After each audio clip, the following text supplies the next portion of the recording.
আজকে এগুলো দিয়ে একটু তরকারি বানাবো। সিম, সাজনা, আলু, ডাঁটা এগুলো দিয়ে একটা চটচটা বানাবো।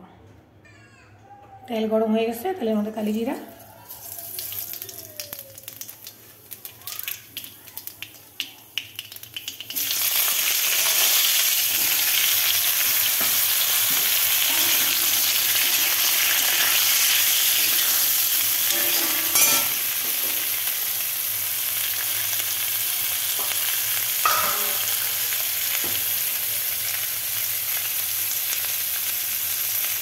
হলুদ লবণ দিয়ে দিলাম,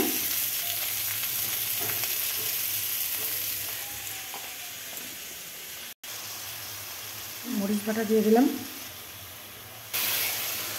একটু ঢাকনা দিয়ে দিলাম। সরষাটা একটু শিল নোড়ায় বেটে নিলাম। লাস্টে নামানোর আগে সরষাটা দিয়ে দেব। সরষা বাটাটা দিয়ে দিলাম, চচ্চড়া রেডি।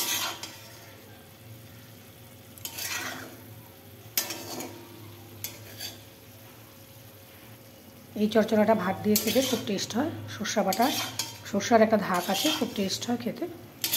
আপনারা সবাই এরকম করে বানিয়ে দেখবেন, খুব স্বাদ। টাটা।